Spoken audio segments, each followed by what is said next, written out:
नमस्कार दोस्तों, आज की इस वीडियो में हम क्लास 9th का प्रश्नावली 1.1 को हम लोग हल करने वाले हैं, तो शुरू से अंत तक बने रहिएगा। तो चलिए सबसे पहले हम प्रश्न क्रमांक 1 को हल करते हैं। तो देखिए बाबू, प्रश्न क्रमांक 1 बोला है, क्या शून्य एक परिमेय संख्या है? क्या इसे आप p/q के रूप में लिख सकते हैं, जहां p और q पूर्णांक है और q के बराबर नहीं है 0। तो यहाँ पे लिखेंगे हल और लिखेंगे हाँ कि शून्य एक परिमेय संख्या है। और यहाँ पे हम बता देंगे, लिखेंगे क्योंकि शून्य को p/q के रूप में लिख सकते हैं, ठीक ना। इसलिए क्या है बाबू, एक परिमेय संख्या है। अब शून्य को हम लोग कैसे p/q के रूप में लिख सकते हैं, देख सकते हैं आप। जैसे कि मान लीजिए एग्जाम्पल के लिए, मान लीजिए कि 0/, हमने 4 मान लिया। अब 0/4 क्या होता है, एक परिमेय संख्या होता है ना। तो देखिए बाबू, 0/4 को अगर हम लोग हल करें, 4 से भाग करें 0 में, तो 0 ही आएगा। आ रहा है कि नहीं आ रहा है? तो 0/4 के बराबर क्या आ रहा है, 0 ही आ रहा है ना। मतलब कि 0 का जो वैल्यू है 0/4 भी हो सकता है ना। इसलिए 0 क्या है, एक परिमेय संख्या है। अब 0 को 0/5 भी लिख सकते हैं, 0/1 भी लिख सकते हैं, है ना, 0/6 भी लिख सकते हैं। इस प्रकार से 0 को हम लोग परिमेय संख्या के रूप में लिख सकते हैं।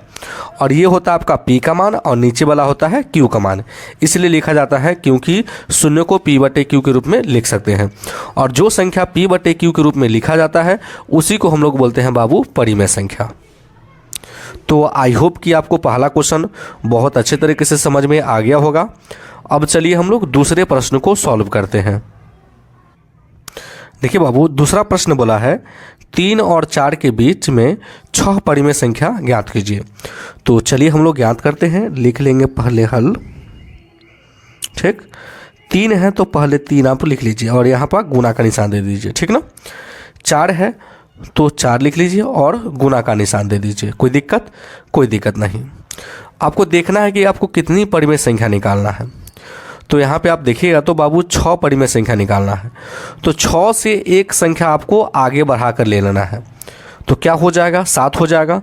तो आपको क्या करना है, यहाँ पे 7/7 से गुना कर देना है, ठीक ना। और यहाँ भी आपको क्या करना है बाबू, 7/7 से गुना कर देना है, ठीक ना।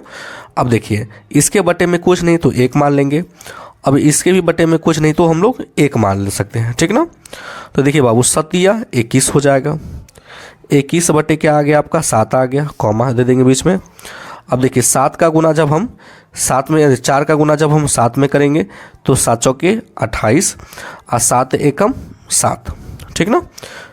कोई दिक्कत नहीं। तो 21/7 आ गया मेरे पास संख्या और एक आ गया 28/7। अब इसके बीच में क्या संख्या हो जाएगा, तो 21 के बाद क्या आ जाएगा बाबू, 22 आ जाएगा। तो 22/7 हो जाएगा, फिर आपका 23/7 हो जाएगा, है ना। आपका फिर 24/7 हो जाएगा, आपका 25/7 हो जाएगा और आपका 26/7 हो जाएगा और एक हो जाएगा आपका 27/7, ठीक ना। अब इसके बीच में आप देख सकते हैं कि आपका परिमेय संख्या निकल चुका है। तो 1 2 3 4 5 6 निकल गया, ठीक ना। तो यहाँ पे हम लोग लिस्ट लास्ट में लिख लेंगे कि अतः 3 और 4 के बीच 6 परिमेय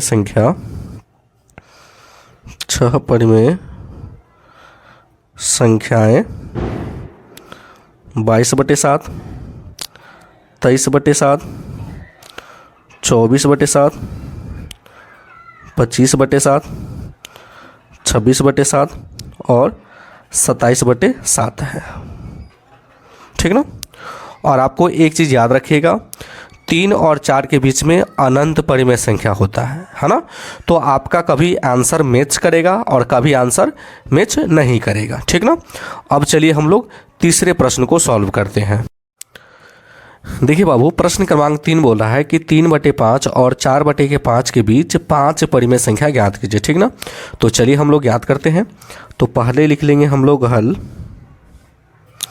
3/5 दिया है तो हम लोग लिख लेंगे 3/5, यहाँ पे गुना का चिन्ह दे देंगे और छोड़ देंगे। उसके बाद दिया है आपका 4/5, यहाँ भी गुना का चिन्ह दे देंगे। तो आपको बोला गया है कि 5 परिमेय संख्या निकालने के लिए ना, तो एक संख्या बढ़ा करके इसमें गुना कर देना है। तो 5 के बाद 6 आ जाएगा, तो आप क्या कीजिए 6/6 से इसमें गुना कर दीजिए, है ना। और यहाँ भी हम लोग क्या करेंगे बाबू, 6/6 से गुना कर देंगे, ठीक। अब देखिए 36 18 हो जाएगा ये, और 6 पंचे 30 हो जाएगा, कॉमा।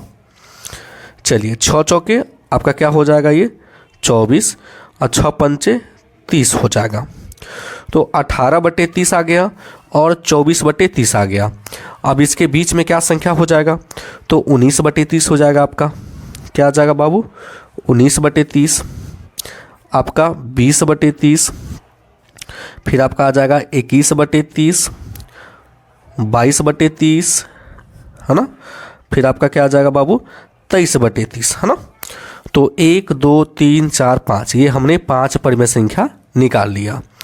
अब 24/30 तो नहीं लिख सकते हैं क्योंकि ये तो पहले लिखा चुका है क्या। तो ये आपका आ गया 5 परिमेय संख्या। तो हम लोग लास्ट में लिख देंगे कि अतः 3/5 और 4/5 के बीच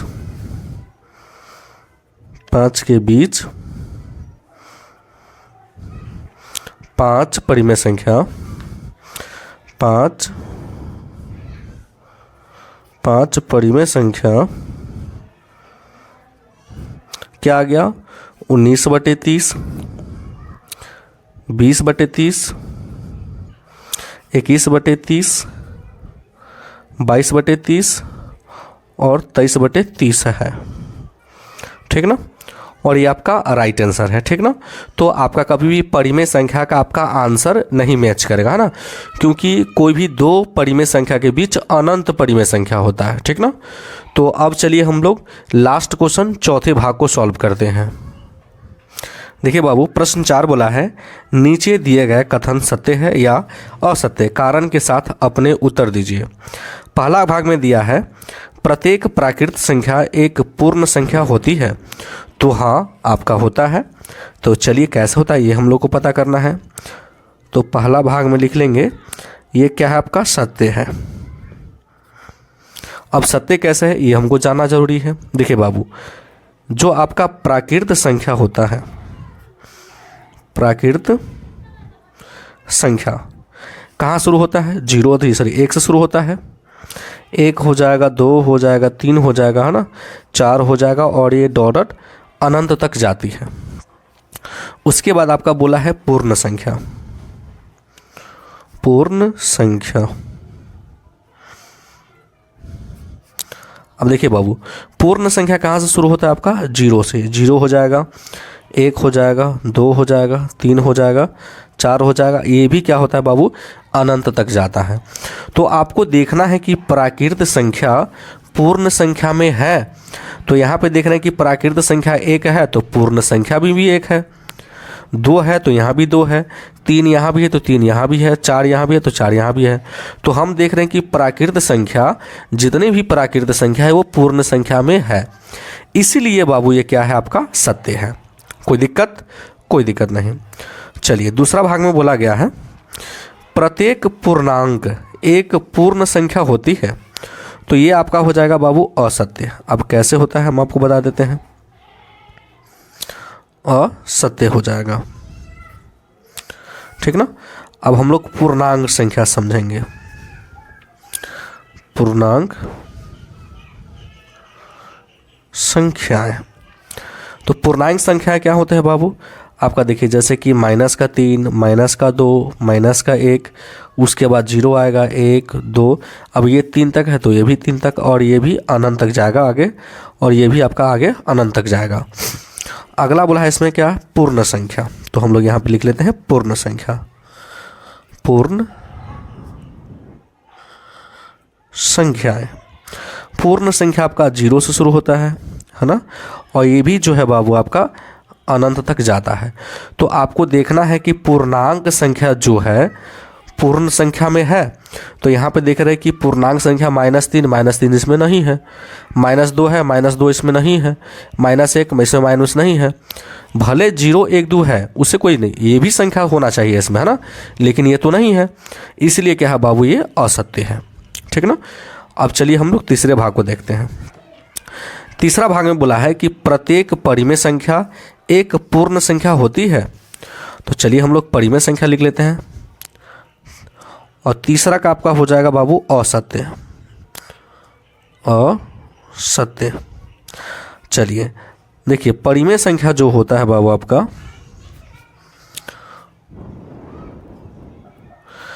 देखिए परिमेय संख्या को हम लोग क्या लिख सकते हैं, 4/5, 2/3, है ना, 6/5, ये आपका परिमेय संख्या होता है। ठीक ना। अब हम लोग पूर्ण संख्या लिख लेंगे। पूर्ण संख्या क्या होता है, 0 से शुरू होता है ना, और ये अनंत तक जाता है। तो आप जो परिमेय संख्या लिए हैं, अब बताइए 4/5 इसमें है, नहीं है, 2/3 इसमें है, नहीं है, 6/5 इसमें है, तो नहीं है, इसलिए क्या है बाबू, ये असत्य है। तो आई होप कि ये सभी क्वेश्चन आपको बहुत अच्छे तरीके से समझ में आ गया होगा। तो अगर आप मेरे चैनल पे नए हैं तो वीडियो को लाइक कर दीजिएगा और चैनल को जरूर सब्सक्राइब कर दीजिएगा। वीडियो देखने के लिए बहुत बहुत धन्यवाद।